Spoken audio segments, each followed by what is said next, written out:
you're super technical, you're always going to be in demand, if you're architect developer level. But then on the other side, if you are maybe not super technical, but pretty technical, but very commercially aware as well, you're always going to be in demand because, Salesforce is a commercial system that ultimately is driving revenue, and the people that can help, push that further within the company are always going to have a place to.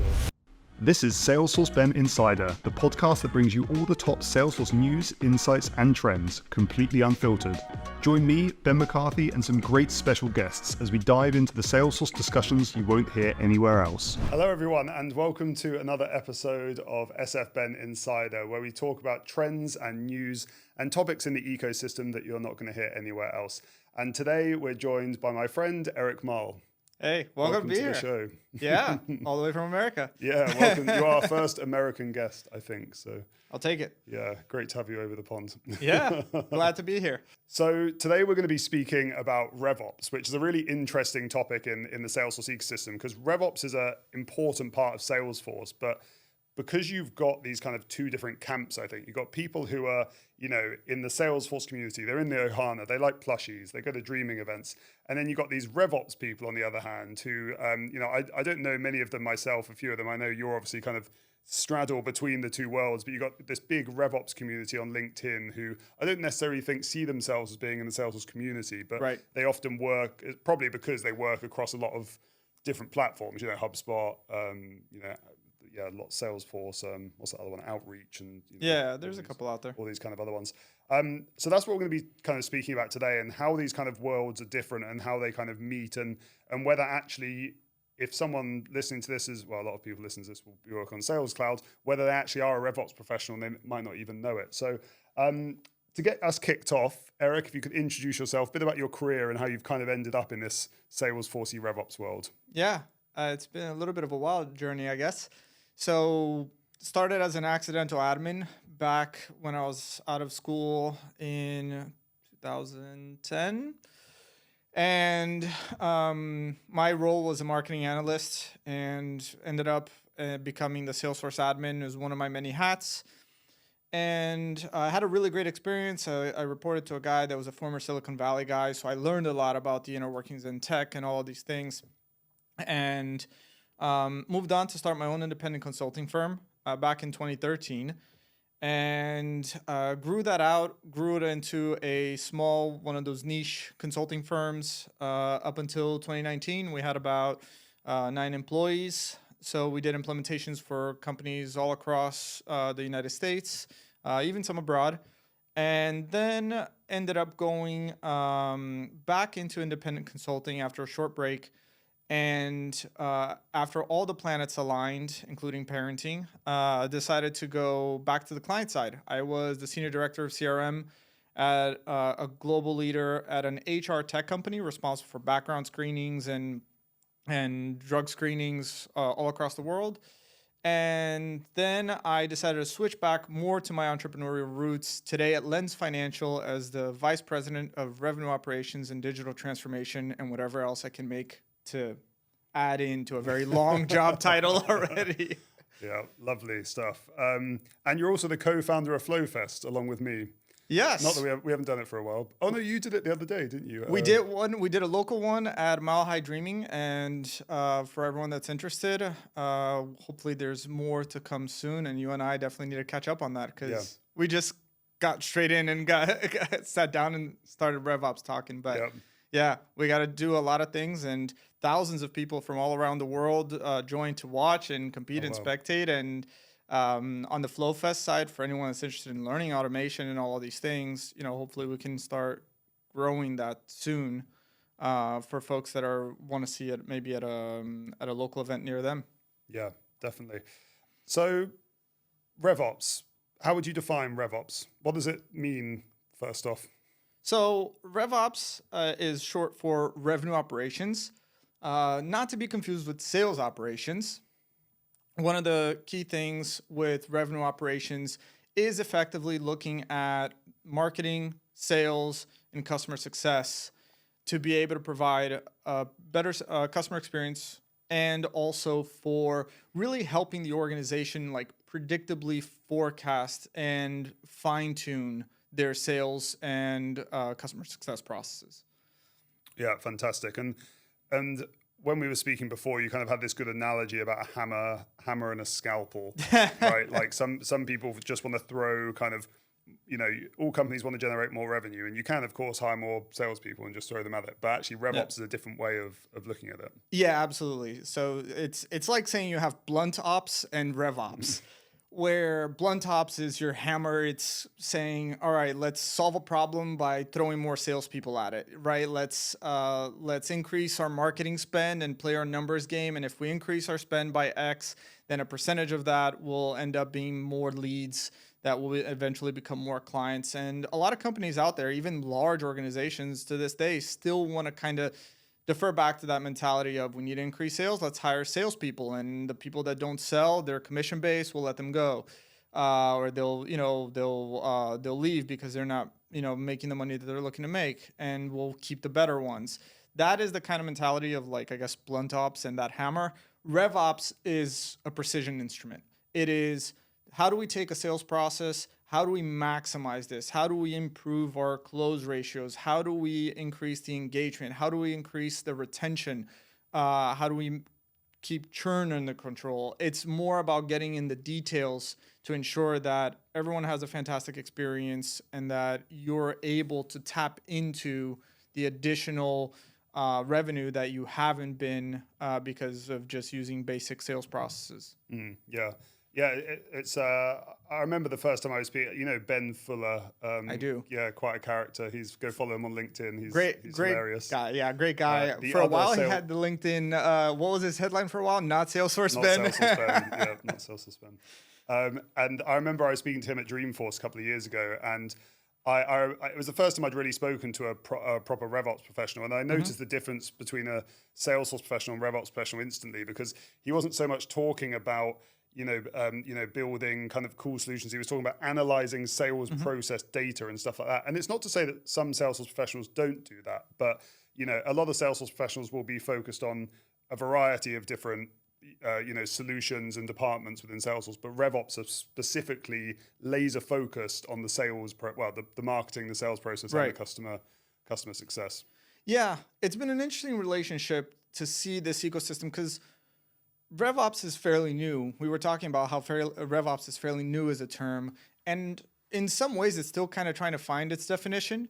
I think it's starting to mature itself a little bit more. But the one question that's really coming up is, does technology sit as a pillar of what define RevOps? And there are a couple of folks that approach it more like, there are a lot of great RevOps folks that are not in the Salesforce ecosystem at all, but because they come from a sales background and they got into RevOps to be able to have better, strategize and build go-to-market strategies, all these other items.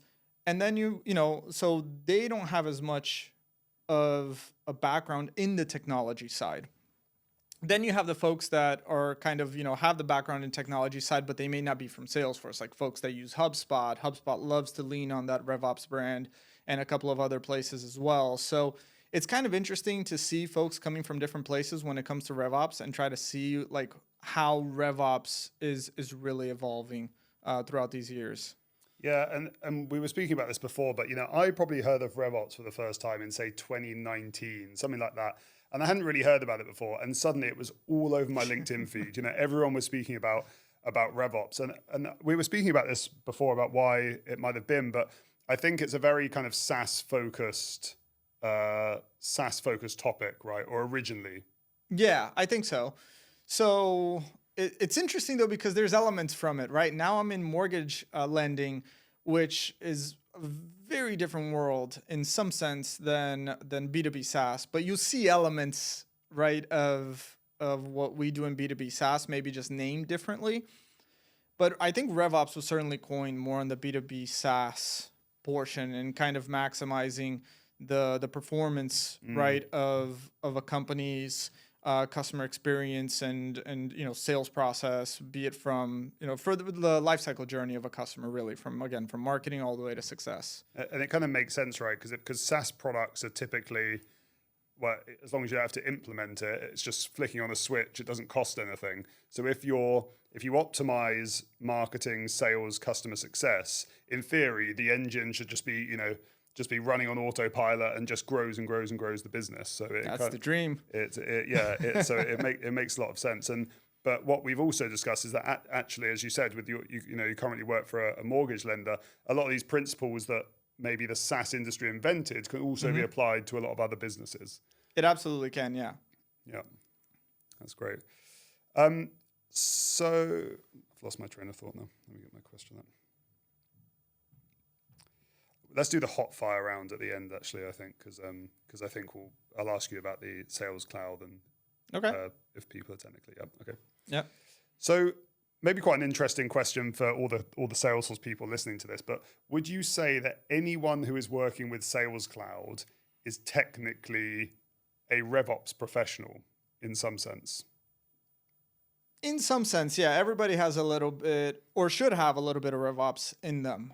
Because, again, it's the talk of the technology that supports RevOps, right, is a crucial factor. Like RevOps on its own, it's part of it is optimizing. It's becoming more efficient. And you need business systems to be able to do that, right? You could have a whole tech stack available to you there. So, if you think of a Venn diagram, right, where you have RevOps on one side and Salesforce on the other, especially in small organizations, that interlap is going to be massive because there's, the team structures, the org chart is much more simplified. So typically you'll be wearing multiple hats.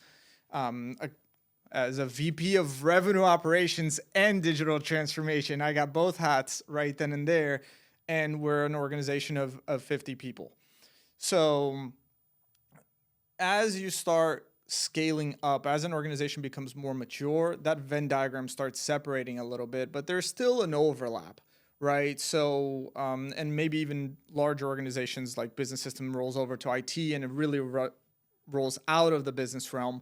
But even still, to be able to properly support the customer lifecycle journey, you need to have the systems in place. So you need to understand to what end are you building something for, right? Just because we're building a great automation, a great flow, something that excites us as admins, we need to understand how are we making a user's life easier and in turn making a customer's life easier. So it absolutely adds a ton of value for a CRM admin to be able to get more involved and understand a little bit of the background of RevOps to be able to support.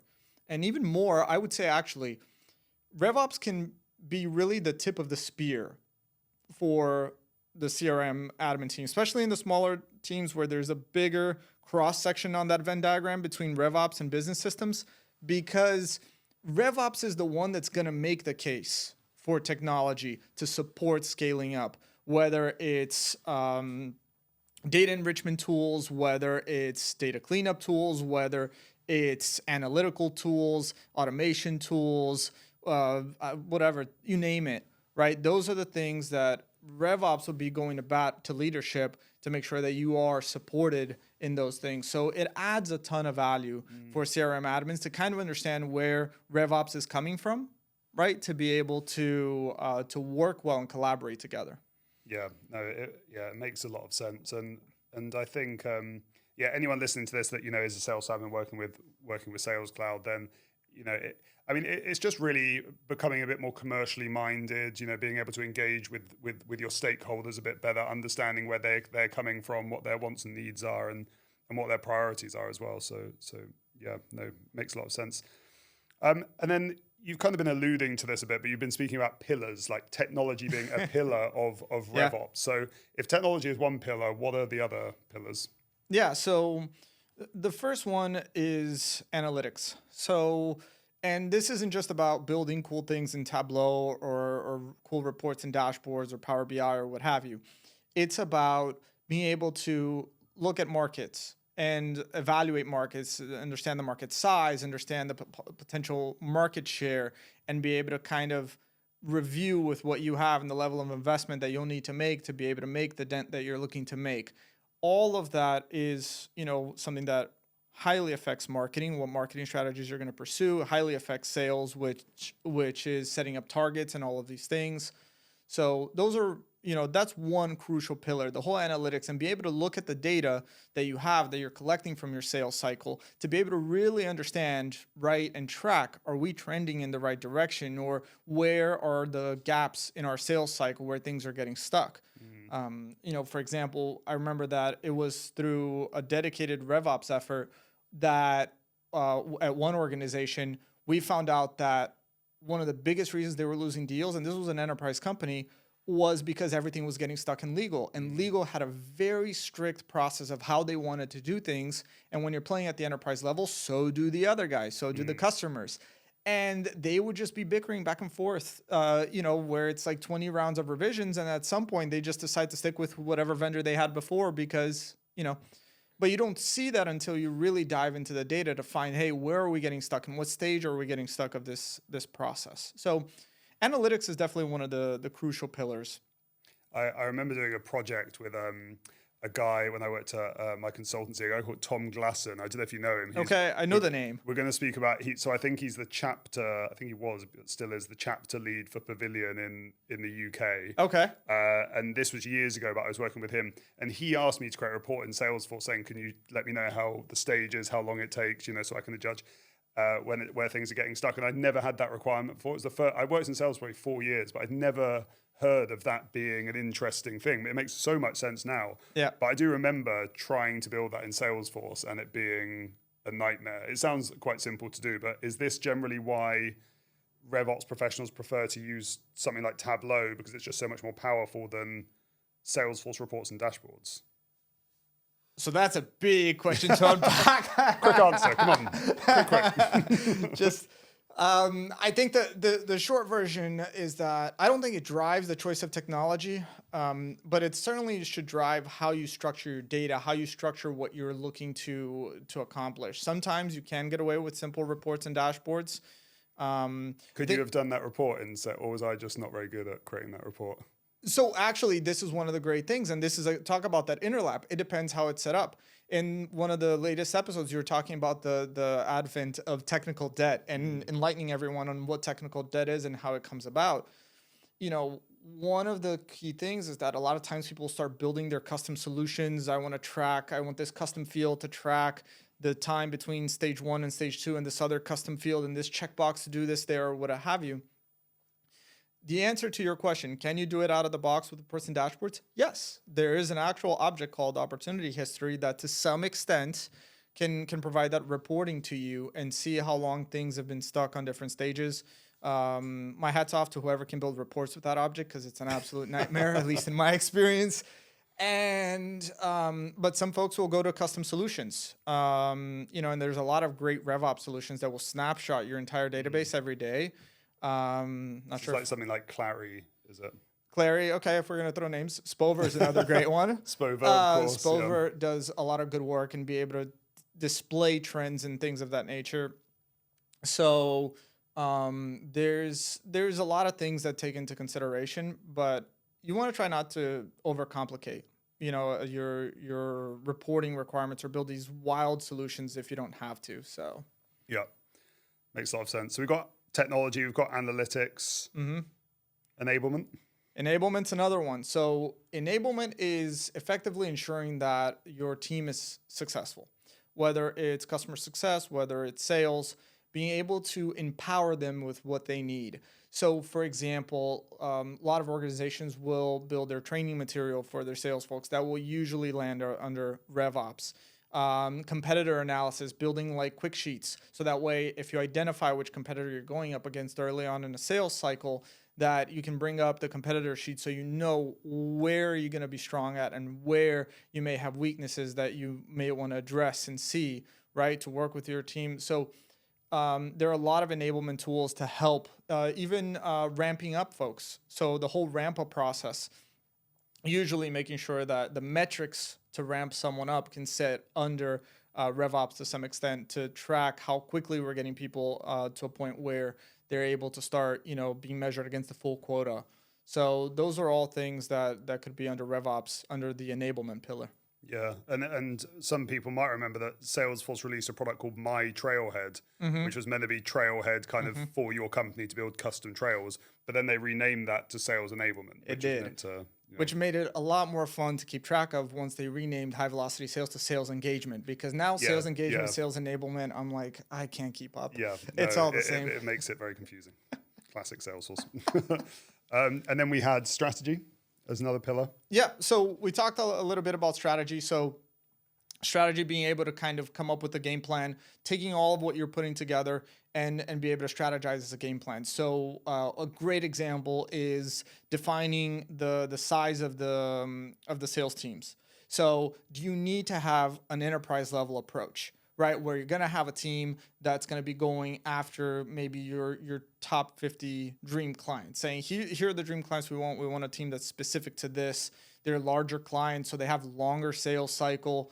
So it's like, okay, do we need a team that can handle everything, or do we want a team that handles just that, and another team for more mid-market or small, SMB type clients where it's a quicker turnaround? And being able to evaluate the market to be able to help identify a strategy that the company wants to pursue to be able to be successful in the market. Yeah, great. And then the final one that you mentioned to me, which is quite interesting, Salesforce just acquired Spiff. Is compensation plans would also come under RevOps as well. Yeah, so compensation plans is a key thing. I think it's been a key thing when I have been involved in RevOps in the past, and I think a lot of companies may take this as an optional. But for example, we're talking about ramp-up periods, right? There's a lot of cross-section with helping teams identify, reviewing market share and market size. So with all of this information that you're gathering under RevOps, you kind of are in a prime position to help assist what fair compensation is for sales folks. Here are your quotas. Here are the targets that you need to go for, right? Equally in marketing, here's where we need to get our customer acquisition costs. So all of these things can kind of stem from revenue operations, and then in collaboration with the leaders of different departments, be it sales, customer success, what have you, and HR, help formulate compensation plans. Yeah, I understand why you say it's optional, because it's not kind of. I'm sure as Salesforce admin, listening to this wouldn't think that would ever be under their remit. But if they're taking on more RevOps responsibilities, they understand all the analytics inside out. They know which products aren't selling as well, which perhaps they should be if there was a, what do you call it, spiff or commission, or commission accelerator plan, or something like that on it. It might help. So top tip for your Salesforce admin listening to here: you want to help increase your user adoption within Salesforce. You want to make friends with all of your sales folks and your marketing folks. If you build a way that on their dashboard or going into Salesforce, they can see exactly where they're at for the month in terms of commissions and dollars in their pocket, you bet they're going to be logging in every single day to go and take a look, and they'll start giving you more feedback and start using the system. So if you have a system where you're not getting a ton of traction in, one of the best ways to make friends with end users, start showing them how much money they're making and what they're on track or not on track for, more than just you're at 50% of your goal. No, you're on track to get $2,000 right now by your next paycheck. If you close all of these deals that are in the final stage, you can get up to $4,000. Yeah. Have you seen Spiff? I have. I've never used one of those tools before, but I've seen the screenshot, and it's got this really cool graph that shows you exactly that, how much you're on. Yeah. If you close this much more, and then maybe like the accelerator zone, if you get up here, then you're going to earn. Yeah. No, it's I can see how motivating that is for the salesperson. So makes a lot of sense. All right. So before we go on to the next section, which is how can RevOps help Salesforce professionals listening to that, I want to do a quick fire question round, because there are loads of terms that come up when we were speaking before, which I think might not be fully understood by Salesforce professionals. It's kind of my guess here, but I'm going to fire some terms at you. If you can, give us a definition and kind of maybe say why this is important or relevant for Salesforce professionals. Let's do it. Game on. First one, go-to-market strategy. So effectively, that's being able to communicate to the whole team how we're going to do what we're setting out ourselves to do, right? What type of avenues in marketing are we going to pursue? Are we going to go after trade shows? Are we going to go after these things? How much market share is out there, and how much are we really looking to capture? How are we going to structure our sales teams? That's ultimately that one document that can explain all of that to anyone within an organization as to how they're going to try to hit their goals and targets. Great. MQL. Marketing qualified lead. I have my own definition with this, which clashes with others, but I love it because it's insanely simple and it's black and white. It's a yes or no answer to the question, are we interested in doing business with this individual? Whether it's today or 10 years from now, short of you changing what your business does for a living, that answer will never change once you have your enough qualifying information. If they're in the right industry, if they're the right company size, whatever it is, answering yes or no, are we as an organization interested in doing business with that person? Then if you can answer that in the affirmative, that's an MQL. That's a marketing qualified lead. Nice. And then quickly followed up with an SQL. A sales qualified lead. That's the key difference between the two is the intent.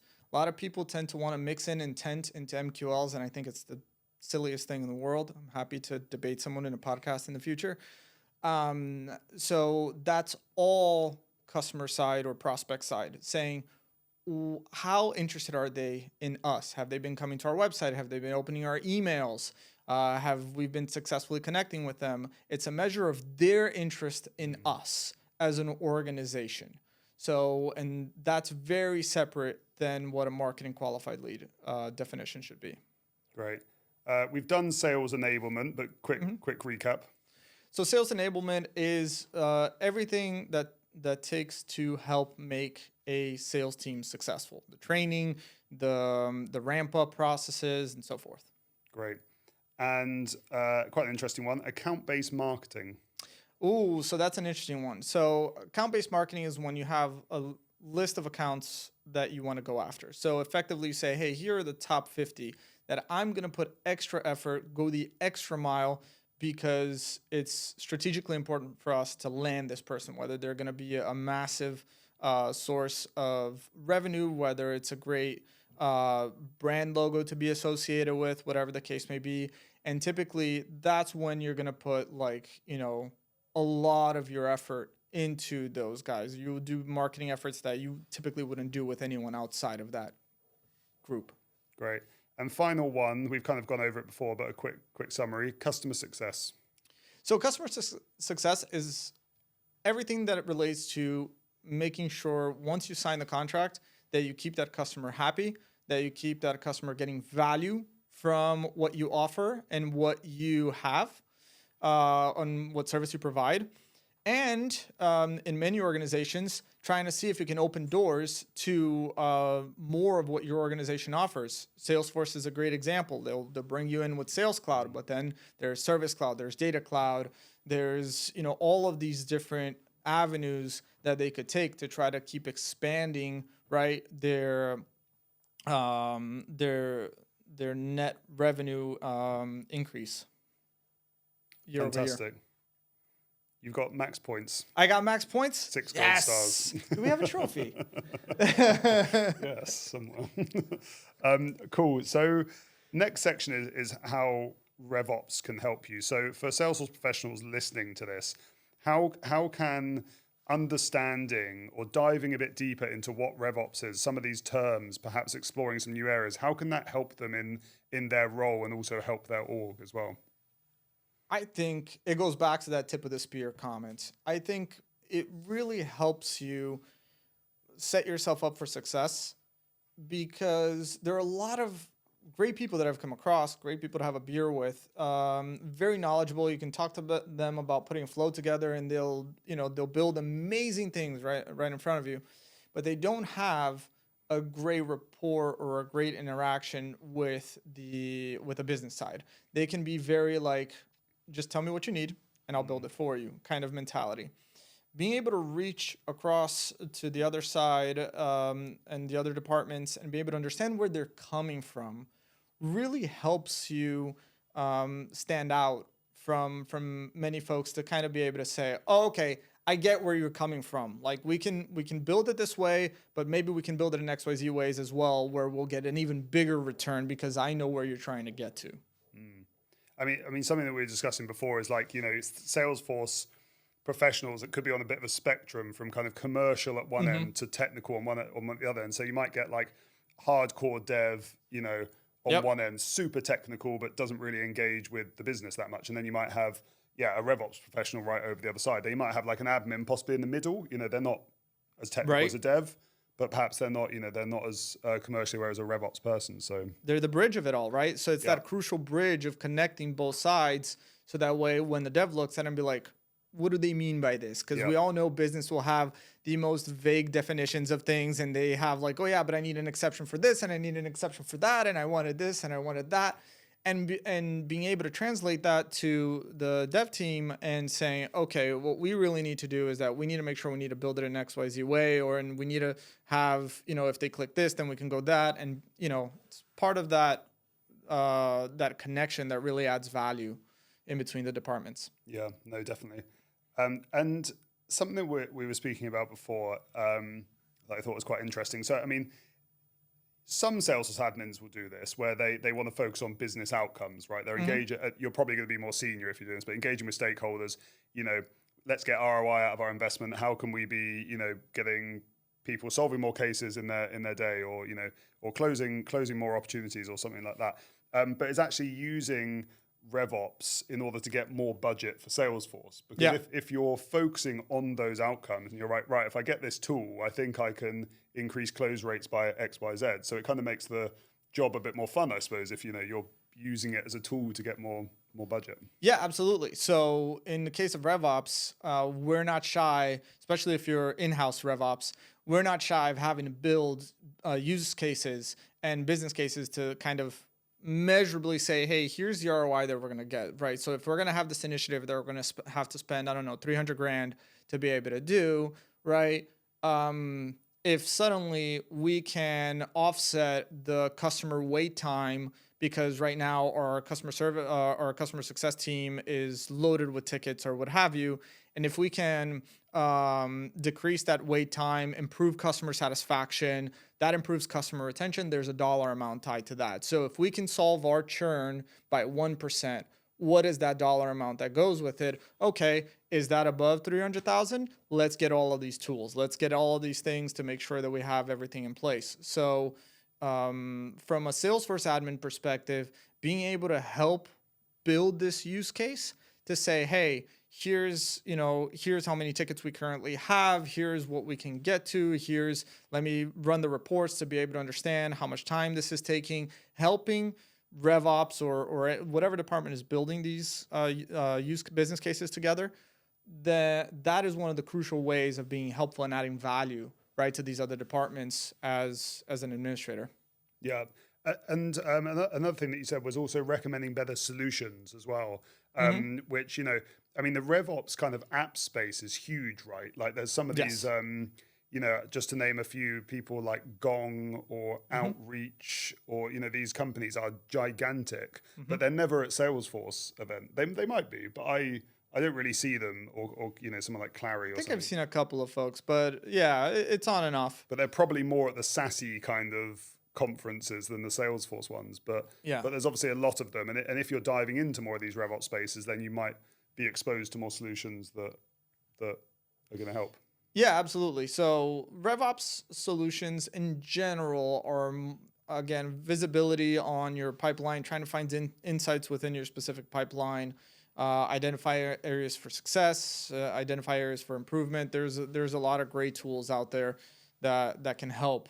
RevOps as a department in building business cases could be for tools like that, but it could also be for other tools as well. Like, for example, like data enrichment, like, oh yeah, we're following up with a ton of leads. 90% of the leads that I reach out to are unqualified, right? Okay, well, let's try to get some data enrichment tools to help, increase the success rate of our prospecting efforts. So RevOps gets involved with way more than just the typical I guess, quote unquote, RevOps tools, right? That are just more like analytical in terms of understanding what you're doing. So. Yeah. And we mentioned Spova earlier. Like they're actually quite interesting because I think they've kind of shifted their focus away from forecasting. And I don't know if you've seen the product recently, but they call it, I forgot what they call it. It's like player stats or something like that. Yeah, they do, yeah. And so you can see kind of line by line different users, sales users, and all of these really intricate stats, right? Like, I can't even think of them off the top of my head, but you've got like close rates and and they can fine tune a lot of it. But I think one of the great things is to be able to work with them to identify whatever are the key KPIs that you're looking for. Yep. And they'll snapshot your data, once they're connected to your Salesforce, and have that snapshot to be able to find trends. So for example, like if I'm starting a new account executive today, I can look back to the account executives that I've started 6 months ago to 12 months ago and say, how fast did it take for me to get them up to speed? Okay, my average time to get someone up to speed is 6 months. Okay, this new person that I'm hiring today, I can start tracking. Am I on pace? Is that person falling behind? Is that person ahead? Right? And is it because of some new effort or some new methodology? It's really great when you have the time to be able to look in the numbers and evaluate the numbers to measure the effectiveness of different initiatives you're putting in place as an organization. Yeah. So just before we go on to the next sections, we'll round up with some information about how Salesforce professionals can kind of approach moving into RevOps as a potential career if they want to. But you've been doing some quite cool stuff with your company with AI and Data Cloud, which is obviously Salesforce's massive focus at the moment. But I think one thing there's potentially a lack of is kind of more use cases of how people are actually using AI and Data Cloud in real life. So give us an overview. Yeah, so we're doing more than just helping shape up email templates. So we're really excited. So we've gone through a really interesting process from not only from a revenue operations perspective, but also from a technology perspective into how we're going to leverage AI and how we're going to leverage Data Cloud within our organization. So one of the key things that we're doing is leveraging mortgage transaction history to be able to score all of our leads accordingly. So here's for anyone that needs a crash course in mortgage lending. You want to buy a house, we're a mortgage lender. You'll probably work with a mortgage broker. A mortgage broker will look at all the different lenders, what kind of rates they're offering for that day, what have you. We're one of those lenders in the United States. So we work through partnerships with mortgage brokers to make sure that they see, hey, here are the rates, here's how easy they are versus other people that are going to go and ask for 10 million, products, which by that time, the person who's selling the house doesn't want to sell you the house anymore, or someone else came out with a better offer, whatever have you. So for us, we work in a very specific niche, which is the non-QM space, as it's called in the US. So for us, it's a very specific sector of the market.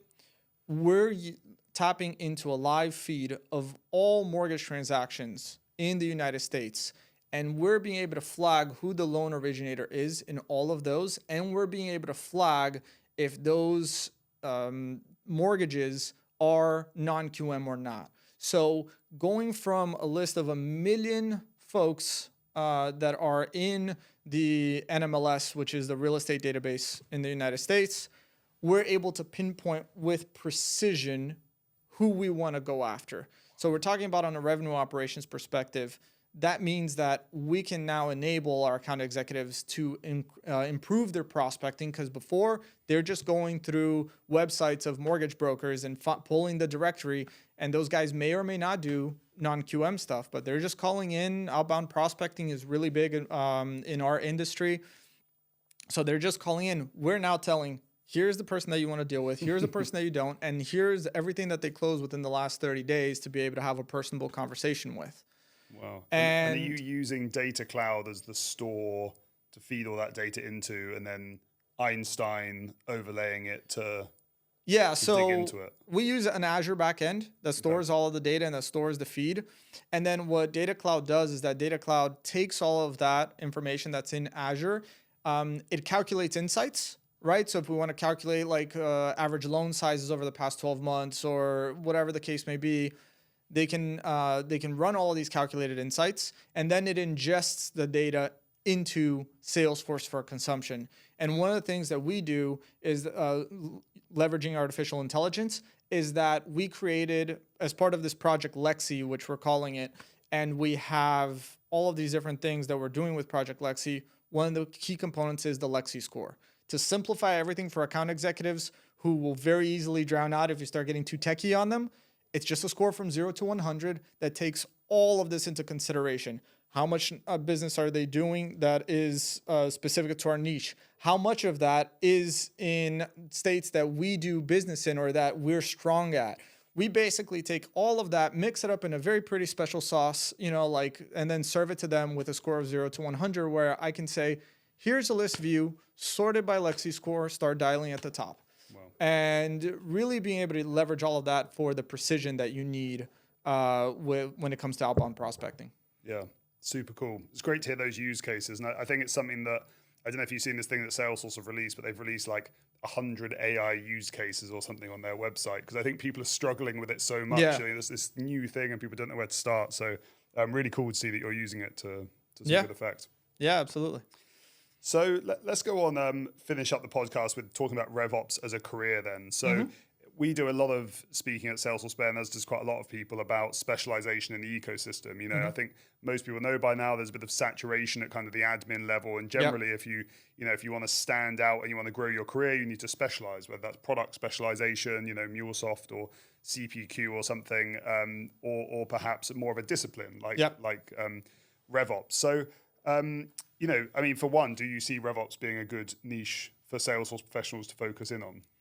I think so, and in two ways. So we talk about, I'm obviously very involved as well with helping folks get into the Salesforce ecosystem. I think you guys have done a great job with regards to the conversation on job market trends and all of these things. One of the things that folks usually don't think about, because they're searching for Salesforce admin jobs, try to find a Salesforce admin adjacent job, right? Whether it's a RevOps analyst or a sales ops analyst, something like that will inevitably put you in a situation that you're going to be exposed to Salesforce. So if Salesforce is your thing that you eventually want to migrate to, you can always also try to look for these adjacent jobs that folks might not be looking on when they're searching on LinkedIn or Indeed or whatever platform, to be able to find something that gets your feet in the door, or gets your foot in the door, and then basically, starts giving you that experience and allows you to transition into Salesforce admin. So I think for everyone that's getting started, I think that's one great thing. But then on the bigger piece, for the folks that are established and they're Salesforce admins, you will come to that fork in the road at some point where it's, do I go towards the technical side, right? Do I want to climb the architect pyramid and, go into more IT, builds, all of these things, become a developer perhaps, whatever it is? Or do I really enjoy the business side? And I really believe that there's a lot of value to being able to join the business side, because having been that bridge that we were talking about earlier that connects the business and the technical side, you add a lot of value to be a person that leans to the business side and says, I can speak IT. I can understand everything that we're trying to accomplish, and I know the best practices and all of the things to be able to make sure that we can do so successfully, right? And be that, reference to ensure that we're not overcomplicating the system, we're not trying to reinvent the wheel, bury ourselves with tech debt, and then ultimately slow down the company to a crawl where adoption, keeps suffering. So absolutely, I think there's a lot of potential there. And if anybody's aspiring for leadership, then we're starting to see more and more examples where you'll have chief revenue officers that are not salespeople. They just come from a data and analytical background. You'll have your VPs of sales that are industry experts or what have you, right? They're the shining reference when it comes to understanding, what are the customer's needs and what are the things. But the chief revenue officer ultimately is looking at the numbers and trying to find, how can we improve this? Leaning on the expert VP of sales, or maybe even the CEO, to kind of help guide the message into how we're going to improve certain things, but really looking at the numbers and being able to drive, as we're getting more into data generation, more analytics for us to crunch. CRO is a great way. You have several folks that go into chief operating officers, that depending on the company and the style. Chief digital officers becoming a very big thing as well. So there's a lot of opportunities out there for folks that are Salesforce admins today and want to continue to grow, especially on the business side, like you'll get to senior director of CRM, and then there's not much in CRM past that. So realistically, if you want to make a jump up from that, if you have such aspirations, then you got to start looking into, what's next after this. And revenue operations typically is a good one. Like at my last role, I reported under revenue operations as the senior director of CRM. Yeah, very cool. Yeah, I think on that spectrum we're talking about, if you're super technical, you're always going to be in demand. If you're architect developer level, but then on the other side, if you are maybe not super technical, but pretty technical, but very commercially aware as well, you're always going to be in demand because, Salesforce is a commercial system that ultimately is driving revenue, and the people that can help, push that further within the company are always going to have a place to.